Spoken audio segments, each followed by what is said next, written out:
Well, crank up your oven and head to your pantry. We're starting from scratch to make a fall favorite in this week's Brittany's Bites.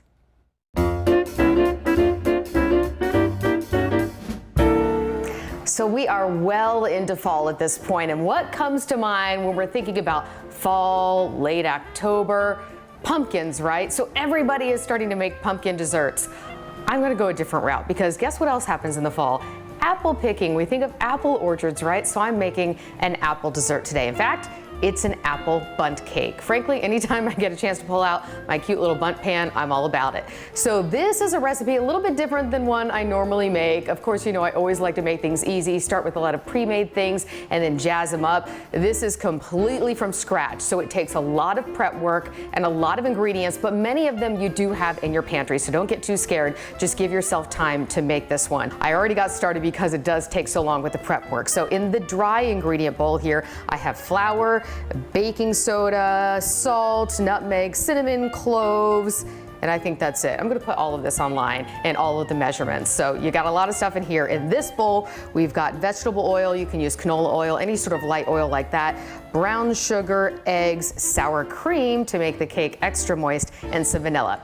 So these are the two things we're gonna start with. I'm just gonna whisk together without getting too messy. You just want to get these dry ingredients combined. And by the way, this has a lot of cinnamon in it, so you got to make sure that you like cinnamon. So I'm going to use this and go ahead and get this mixed up too. Again, this is our wet ingredients with our oil and sour cream and brown sugar and eggs. You just want to make sure that this is well combined here.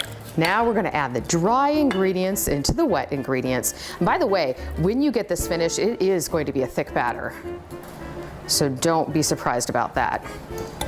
Last little bit in. And once we get it combined, we are going to add our apples. So I just have 3 Granny Smith apples. Those are nice baking apples, but really you can use whatever apples you'd like. And you want to peel, core, and dice them into bite-sized pieces. That is what takes a lot of time here when I'm talking about that prep work. Okay, we're going to add in our apples. We're getting there. Oh, I love the smell of fresh apples. So now we are going to pour this into our bundt pan. But here's the key. Remember I said there was going to be a lot of cinnamon in this one? Well, we're only going to pour in half of it because we're going to put a little layer of cinnamon and brown sugar in the middle. All right, so I'm going to go around with about half of the batter.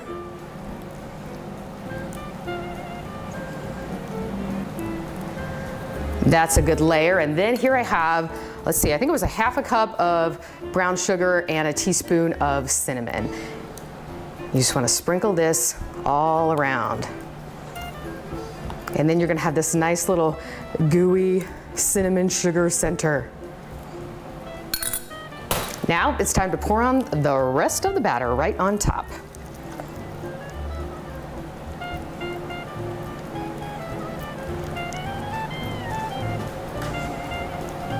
So we've got this ready to go. We're gonna pop it in the oven. This also takes a long time to bake, about 75 minutes. So a minute or an hour 15 rather, maybe an hour 20. It's a really dense cake, so you need to give it time to bake. If it starts to get a little brown on top before it's done in the middle, you can put a little layer of aluminum foil on top, no problem.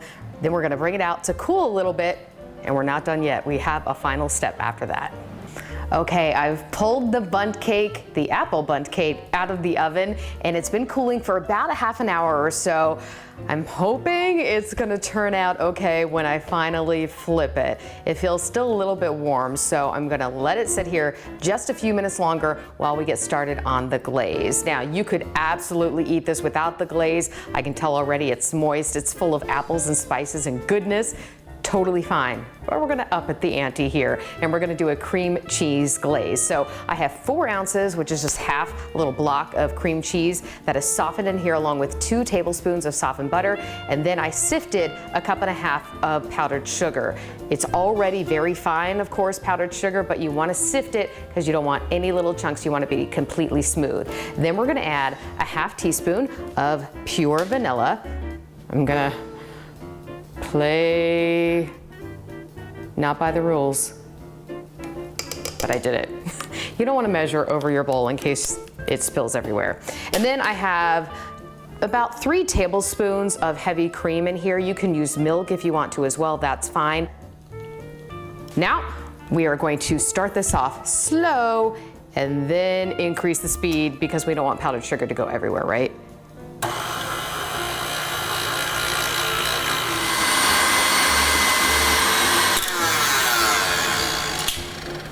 Okay, this looks perfect. Yeah, you can see nice and creamy. So we've got that ready to go. Now we are going to see how the cake turned out. I know it'll probably taste good, but this is always the scary part, right? When we have to flip it. All right, so I have my cake stand here. Let's see. Oh, did you hear that? I think that minute came out. Okay. Oh yeah, it looks great. Now this is why I love a bundt cake. Okay, you can actually see that little line. Remember we put that brown sugar and cinnamon, so you can see exactly where you're gonna get that extra little burst of goodness. Now, it's still a little warm on the top, so this will probably melt just a little bit. That's okay because it is a glaze, or it can turn into a glaze. So now we're just gonna take it and spread it all around the top and let it ooze down the sides if it wants to do that. I think that looks pretty great.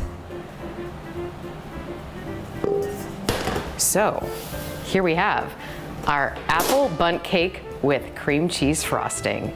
Ooh, be careful, I'm gonna have to hold it. Cheers.